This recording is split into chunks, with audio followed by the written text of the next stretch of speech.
அனைவருக்கும் வணக்கம். நேபாளம் விரைந்த தமிழக தனிப்படை காவல்துறையினர் எதுக்குன்னு கேட்குறீங்களா? செந்தில் பாலாஜி மற்றும் அவரது தம்பி அசோக்குமார் ஆகியோர் நேபாள எல்லையில் இருக்காங்க அப்படின்ற மிகப்பெரிய தகவல் காவல்துறைக்கு கிடைச்சிருக்கு. ஆல்ரெடி லுக் அவுட் நோட்டீஸ் அனுப்பியிருந்தும் இவங்க எப்படி தப்பிச்சாங்க அப்படின்ற மிகப்பெரிய கேள்வி கூடால இந்த வீடியோ தொடருது. கரூர் செல்றதுக்கு உண்மையிலே நம்மளுடைய தமிழக முதலமைச்சருக்கு தடையா அப்படின்ற மிகப்பெரிய கேள்வி இன்னைக்கு விவாத பொருளாக இருக்குது. அதை பற்றி நம்ம விரிவாக பேச போகிறோம். சேனலுக்குள்ளே வந்தவங்க லைக் அண்ட் சப்ஸ்கிரைப் பண்ணிக்கோங்க. நம்மளுடைய சேனலை 4 பேருக்கு ஷேர் பண்ணி விடுங்க. உங்களுடைய கமெண்ட்டில் சொல்லிடுங்க. நம்ம வீடியோக்கு ஒரு லைக்கை பண்ணிடுங்க. இப்போ பார்த்தீங்கன்னா Senthil Balaji look out notice முள்ளேருந்து தப்பிச்சிட்டாரு. லுக் அவுட் நோட்டீஸ் லேட்டாக விமான நிலையத்துக்கு போயிருக்கு, அதனால தான் அவர் தப்பிச்சிட்டாரு. ஏவா வேலு கூட சிங்கப்பூரில் போயிருக்கலாம், அல்லது இப்போ ஸ்டாலின் கூட லண்டன் போயிருக்கலாம்னு சொல்லிட்டு ஏகப்பட்ட விஷயங்கள் வந்தாலும் இப்போ அவர் உண்மையிலே எங்கே இருக்காரு அப்படின்னு சொல்லி பரவலாக தேடிட்டு இருந்தாங்க தமிழகம் முழுக்கும். ஏன்னா அதுக்கப்புறம் தான் லுக் அவுட் நோட்டீஸ் விமான நிலையத்துக்கு போகுது. அவருக்கு சொந்தமான கரூர் நிறுவனங்கள், அவருக்கு சொந்தமான அவர்களுடைய நண்பர்கள் வீடு, ஏகப்பட்ட இடங்களில் தேடியும் செந்தில் பாலாஜி இப்போ வரைக்கும் கிடைக்கல. மதியானம் 12:30க்குள்ளே அவர் ஆஜராகணும் அப்படின்ற சூழ்நிலையில் ஆஜர் ஆகலை. இதை எதிர்த்து பார்த்தீங்கன்னா லுக் அவுட் நோட்டீஸை எதிர்த்து அசோக்குமாரோடைய வக்கீல் பார்த்தீங்கன்னா அவங்களுடைய வக்கீல்கள் நீதிமன்ற முன்னால் எதிர்த்து ஒரு மனு தாக்கல் பண்ணுறாங்க. லுக் அவுட் நோட்டீஸில் எங்களுக்கு என்ன போடுற அளவுக்கா நாங்கள் குற்றவாளின்னு சொல்லிட்டு என்னமோ சுதந்திர போராட்ட தியாகி மாதிரி நினச்சிக்கிட்டு இந்த விஷயங்கள்லாம் பண்ணிட்டு இருக்காங்க அண்ணனும் தம்பியும். இப்போ அண்ணனும் தம்பியும் நேபாள் எல்லையில் இருக்காங்கன்ற மிகப்பெரிய தகவல் எப்படி கிடச்சிருக்குன்னா, திமுக சில ஊழல்வாதிகளுக்கு அவங்க அங்கேருந்து செய்யப்பட்ட ஃபோன் கால், சில கால்கள், இதெல்லாம் காவல்துறையினுடைய விசாரணைகள் அடிப்படையில் தெரிய நேபாளத்தில் இருக்காங்களா அல்லது நேபாள எல்லையில் இருக்காங்களா அப்படின்னு சொல்லிட்டு விரைந்து கிளம்பிட்டு இருக்காங்க காவல்துறையினர். எப்படியும் இன்னும் 2 நாளில் தூக்கிடுவாங்க அப்படின்றதும், ஒருவேளை தூக்கப்படாட்டி என்ன ஆகும் அப்படின்றத நான் காலையில் வீடியோலையும் தெளிவாக சொல்லியிருக்கேன். அவங்களுடைய அனைத்து சொத்துக்களும் பறிமுதல் பண்ணப்படும். அவரை தேடப்படும் குற்றவாளியாக அறிவிச்சிருவாங்க. எல்லாத்தையும் முடக்கிடுவாங்க அப்படின்றது ஒரு தகவல். இப்போ வரைக்கும் செந்தில் பாலாஜி மற்றும் அவரது தம்பி அசோக்குமார் அவர்கள் ஒருவேளை வெளிநாடு போயிருந்தாங்கன்னா அது அவங்களுடைய சொந்த பேரில் தான் போயிருக்காங்களா, இல்லை ஏன்னா அவங்கள பொறுத்த வரைக்கும் ஊழல் கட்சி அப்படின்னும் போது ஏகப்பட்ட பாஸ்போர்ட்ஸ், ஏகப்பட்ட அந்த சம்மந்தப்பட்ட விஷயங்கள் எல்லாமே வெளிநாட்டுக்கெல்லாம் போகும்போது சொந்த பேர்லையா போவாங்க அப்படின்ற மாதிரிலாம் நிறையா நடக்குது. அதனால் இவங்க என்ன மாதிரியான திருட்டு வேலைகளை பண்ணியிருக்காங்கன்றது இன்னும் விசாரணையில் வெளிப்படையாக வெளியில் வரும். வெளியில் வந்ததுக்கப்புறம் இவங்களுடைய குதிரை பேர வழக்கு இன்னைக்கு யோசிச்சு பாருங்க. வழக்கு போயிங்க என் மேலே தப்பாக வழக்கு போட்டிருக்காங்க அப்படின்னு சொன்னா ஒருத்தர் கெத்தா சொல்லணும். இப்படி ஓடி ஒளிஞ்சுக்கிட்டு இருந்தா காவல்துறையும் சரி நீதிமன்றமும் சரி அவர் குற்றவாளின்னு முடிவே பண்ணிடுவாங்க. இன்னைக்கு ஓடி ஒளிஞ்சுக்கிட்டு இருக்கிற இந்த செந்தில் பாலாஜி ஆல்ரெடி ஒரு அக்யூஸ்டு ஜாமீன்ல இருக்காரு. அப்ப மேற்கொண்டு அவர் ஓடி ஒளியும் போது அவருக்கு மேல இருக்கிற குற்றங்கள் எண்ணிக்கை அதிகரிச்சுக்கிட்டே போகும். இந்த ஒரு குற்றத்தை பொறுத்த வரைக்கும் குடும்பமா செஞ்சிருக்காங்க, அதாவது அறிவாலய குடும்பமா சேர்ந்து செஞ்சிருக்காங்க. இந்த விஷயத்தையும் காவல்துறையினர் சீக்கிரம் கண்டுபிடிக்க போறாங்க.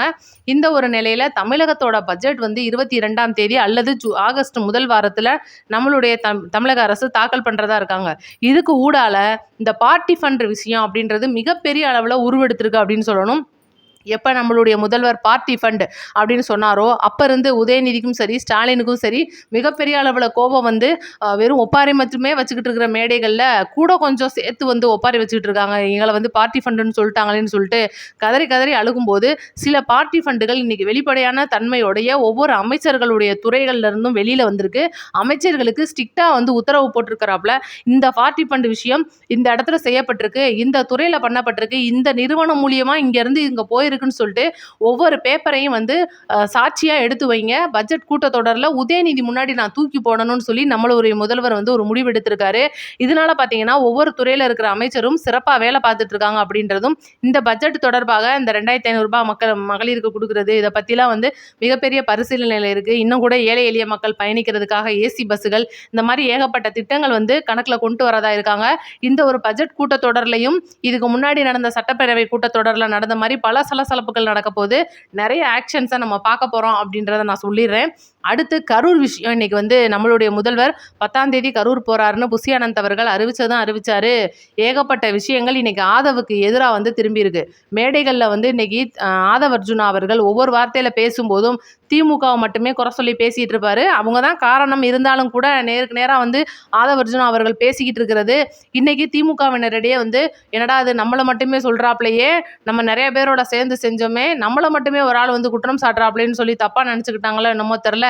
ஆர்எஸ் பாரதி, திமுகவுடைய ஆர்எஸ் பாரதி அமைப்பு செயலாளராக இருக்கிறவர் திமுகவில் நீதிமன்றத்தில் ஒரு மனு தாக்கல் பண்ணியிருக்காரு. என்ன மனுனா, நம்மளுடைய முதல்வர் இப்போதைக்கு கரூர் போகக்கூடாது, கரூர் போனால் அங்கே இருக்கிற சாட்சியங்களை கலைப்பதற்கும் வழக்கை திசை திருப்புவதற்கும் இது அமைஞ்சிரும், ஒரு சாதகமா அமைஞ்சிரும். இந்த ஒரு வழக்கு அப்படின்றது இன்னைக்கு சிபிஐ முன்னாடி போயிட்டு இருக்கிற ஒரு வழக்கு. இந்த வழக்குக்கு வந்து முதல்வர் பேரும் வந்து இன்னைக்கு குற்றப்பத்திரிக்கையில இருக்கு அப்படின்றது. என்னதான் சாட்சியில பேர் இருந்தாலும் இருக்கு. செந்தில் பாலாஜி அவர்களுடைய பேரும் வந்து சாட்சியோட பேர்ல வழக்குல இருக்கு. இந்த மாரி இருக்கிறவங்க கரூருக்கு போகக்கூடாது அப்படின்னு சொல்லிட்டு இன்னைக்கு திமுக வந்து ஒரு மனுவை தாக்கல் பண்றாங்க. அப்ப நான் கேட்கிறேன் இன்னைக்கு திமுகவை பார்த்து, இதே செந்தில் பாலாஜி கரூர்ல தான் குடியிருந்தாப்புல. அதுக்கப்புறம் வழக்கு விசாரணை முடிஞ்சதுக்கப்புறம் அந்த சம்பவம் நடந்ததுக்கப்புறம் அதே கரூர்லேருந்து தான் கோவை தெற்குல போட்டி போட்டாப்புல 100 தடவை கரூருக்கு போயிட்டு போயிட்டு வந்திருக்கிறாப்புல. அவர் பேரும் இதே வழக்கில் இருந்துச்சு.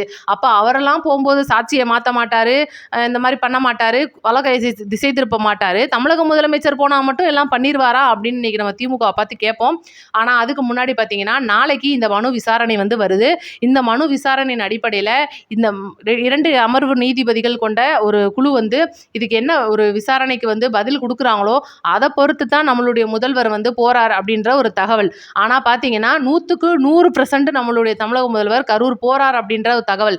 ஏன் அப்படின்னு நீங்கள் கேட்கலாம். இன்னைக்கு கரூர் போறாருன்னா மக்களை மட்டுமே சந்திக்கிறாரு, அவங்களுடைய ஃபோட்டோகளுக்கு மலர் தூவி மரியாதையெல்லாம் செலுத்துறாரு அப்படின்றத தாண்டி அவர் போகிறது முழுக்க முழுக்க அரசு சம்பந்தப்பட்ட ஒரு நிகழ்ச்சிக்காகவும் ஒரு விழாக்காகவும். நாளைக்கு இப்போ கரூர்னாலே உங்களுக்குலாம் தெரியும், அது மிகப்பெரிய ஒரு தொழில் மாநகரம். அந்த இடத்துல பல தொழிற்சாலைகள் இருக்கு, பல சிப்காட் நிறுவனங்கள் இருக்கு. அங்கே இருக்கிற அந்த ஒரு தொழில்பேட்டைகளுக்கு மிகப்பெரிய ஒரு திட்டத்தை அர்ப்பணிக்கிறதுக்காகவும் அங்கே போயிட்டு சில திட்டங்களுக்கு வந்து அடிக்கல் நாட்டுற விதமாகவும் தான் அங்கே போகிறாரு. அப்படி இருக்கும்போது அரசு விழாவாக அது மாறும்போது அங்கே அவருடைய வருகையை யாராலையுமே தடுக்க முடியாது. நீதிமன்றமாக இருந்தாலும் இது முதல்வர் அவர்களுடைய ஒரு தனிப்பட்ட அவருடைய ஒரு இதாக வந்துடும். அப்படின்றனால கரூருக்கு அவர் போகிறதை யாராலையுமே வந்து தடுக்க முடியாது. அரசு ரீதியாக தான் அவர் பயணம் மேற்கொள்கிறார். அப்படி பயணம் மேற்கொள்ளும் போது தான் கரூர் மக்களை சந்திக்கிறார், அங்கே இறந்து போனவங்களோட குடும்பத்தை சந்திக்கிறார். அப்படின்னா அது வழக்குக்குள்ளே வரும். அப்படின்னா இதை மட்டும்தான் அவங்க கட் பண்ண முடியுமே தவிர முதல்வர் விஜய் அவர்கள் கரூர் போடுறத யாராலையும் நிறுத்த முடியாது அப்படின்றது திமுகவுக்கு ரொம்ப நாள் கழிச்சு தான் தெரிஞ்சிருக்கு. அதனால் நம்ம அடுத்து அப்படியே கலண்டுருவோம். இன்னைக்கு திமுக சார்பில் செந்தில் பாலாஜி அவர்கள் மேலே போடப்பட்ட அந்த ஒரு வழக்கு அப்படின்றது லுக் அவுட் நோட்டீஸை லேட்டாக கொடுத்ததுக்கு யார் காரணம்? அருண் ஐபிஎஸ் டீம் தான் இதில் இறங்கி வேலை பார்த்துட்டு இருக்காங்க அப்படின்றதும், இது இவர் மூலியமாக நடந்துச்சா இல்லை ஏகப்பட்ட முன்கூட்டியே செய்யப்பட்ட ஒரு விஷயமா, எங்கேயும் பல கணக்குகளில் வந்து பணம் பரிமாறி இருக்கா அப்படின்லாம் சில விஷயங்கள் போயிட்டு இருக்கு. இதுக்கான விசாரணையும் வந்து சீக்கிரமாக வெளியில் வரும் அப்படின்னு சொல்கிறாங்க. தோண்ட தோண்ட வரும். நம்மளுடைய முதல்வர் எப்போ சட்டப்பேரவையில் சொல்ல ஆரம்பித்தாரோ அதே போல் தோண்ட தோண்ட இன்னைக்கு வந்துக்கிட்டே இருக்குது அப்படின்றது நம்மளுடைய ஒரு கருத்து. மறக்காமல் உங்களுடைய கருத்துக்கள் என்ன? இந்த செந்தில் பாலாஜி அவர்கள் சீக்கிரம் பிடிபட்டுட்டார் அப்படின்னா என்ன ஆகும், இல்லை பிடிபடலைன்னா என்ன ஆகும் அப்படின்றத நீங்கள் நினைக்கிறீங்கன்றத மறக்காமல் கமெண்ட்டில் சொல்லிடுங்க. திடீர்னு பார்த்தீங்கன்னா அறிவாலயத்திலிருந்து ஒரு குரல், டாடி டாடி இங்கே வேணாம் டாடி, நம்ம மறுபடியும் வேற இடத்துக்கு போயிடுவோம் டாடின்னு சொல்லிட்டு ஒரு பையன் டாடியை கூப்பிட்ருக்காரு. அது யார் அப்படின்னா ஓபிஎஸ் அவர்களுடைய மகனான ஓபி ரவீந்திரநாத் அவர்கள். திமுகவில் சுத்தமாக ஓபிஎஸ் அவர்களுக்கு மரியாதை இல்லை அப்படின்றதும், என்னதான் அவர் அதிமுகலேருந்து வந்து சேர்ந்ததுக்கப்புறம் பல பதவிகள் அவருக்கு ஒதுக்கப்படும். தேனி மாவட்டத்தில் சம்மந்தப்பட்ட மாவட்ட செயலாளர்கள் பொறுப்புலேருந்து நிறைய பொறுப்புகள் அவருக்கு கொடுக்கப்படும். ஏன்னா பொறுப்புலேயே வாழ்ந்தவர் தான் அந்த ஓபிஎஸ், எல்லாருக்குமே தெரியும். அப்படி இருக்கும்போது இபிஎஸ் அவர்கள் மேலே இருக்கிற ஒரு மிகப்பெரிய அதிருப்தி காரணமாக இன்னைக்கு திமுகவில் வந்து சேர்ந்தாரு. அதெல்லாம் தாண்டி ஜெயிச்சிட்டார் அப்படின்றதெல்லாம் விட அந்த திமுகவில் அவருக்கு சுத்தமாக மரியாதை இல்லை அப்படின்றதும், இருக்கை கூட சட்டப்பேரவையில் பின்னாடி ஒதுக்கப்பட்டது அப்படின்ற ஒரு விஷயமும் வந்து அவர் மேலேயே அவருக்கும் அவர் மகனான ஓபி ரவீந்திரநாத் அவர்களுக்கும் மிகப்பெரிய சலசலப்பை கொடுத்துட்டே இருந்துச்சு. இதுதான் தக்க time, it's time to take TVK அப்படின்னு சொல்கிற மாதிரி அவருடைய மகனான ஓபி ரவீந்திரநாத் அவர்கள், அப்பா வாங்க நம்ம டிவிகேக்கு போயிடுவோம், நான் அங்கே ஆல்ரெடி பேசிட்டேன், நான் அந்த கட்சியில் தான் வந்து போய் சேர்றதா உங்களை முதல்லேருந்தே சொன்னேன், நீங்கள் தான் தேவையில்லாமல் இந்த ஊழல் கட்சிக்குள்ளே இழுத்துட்டு வந்துட்டீங்க, இன்றைக்கி நம்ம ஜெயிச்சிட்டோம் அப்படின்றத விட நமக்கு தமிழக வெற்றி கழகம் தான் எப்போவுமே லைஃப். இன்றைக்கி ஒட்டுமொத்த அதிமுக நம்மளுடைய ஜெயலலிதா அம்மாவுடைய அனைத்து விசுவாசிகளும் அங்கே தான் இருக்காங்கன்னு சொல்லி இப்போ புதுசாக ஒரு கேசரியை கிண்ட பார்க்குறாங்க. ஏன்னா இன்றைக்கி ஜெயலலிதா அம்மாவுடைய படத்தை கூட அவரை வைக்க விடலை அப்படின்றதெல்லாம் வந்து எல்லாருக்குமே தெரியும். அவர் வந்து இன்றைக்கி யோசிச்சு பாருங்கள், செங்கோட்டையன் அவர்கள் டிவிகேல இது தமிழக வெற்றி கழகத்துக்கு வந்து சேர்ந்ததுக்கு அப்புறமா அதிமுகவுடைய அனைத்து அவருடைய என்ன இருந்ததோ அதெல்லாம் அப்படியே தான் தொடர்ந்துகிட்டு இருந்துச்சு. அவருடைய அலுவலகத்தில் இன்னமும் ஜெயலலிதா அம்மாவுடைய எம்ஜிஆர் அவர்களுடைய படங்கள் இருக்கும். காரில் பார்த்தீங்கன்னா அவர் கொடியை மட்டும்தான் மாற்றிருக்காரே தவிர அங்கேயும் உள்ளேயும் வந்து அம்மாவுடைய ஃபோட்டோக்கள் இருக்கும், அவருடைய பாக்கெட்டில் எப்போவுமே இருக்கும். ஆனால் இதை அப்படியே ஓபிஎஸ்க்கு மாற்றினீங்கன்னா அவர் திமுகவுக்கு வந்த சாயந்தரமே அவருடைய அதிமுக அலுவலகத்தில் பெயிண்ட் அடிக்கப்பட்டது. அம்மாவுடைய ஃபோட்டோ மற்றும் எம்ஜிஆர் அவர்களுடைய ஃபோட்டோ தூக்கி வீசப்பட்டது. அவருடைய பையிலிருந்து எடுத்துட்டாங்க. இதெல்லாம் நெறைய விஷயங்கள் வெளிப்படையா இல்லாம மறைமுகமா நடந்திருக்கு.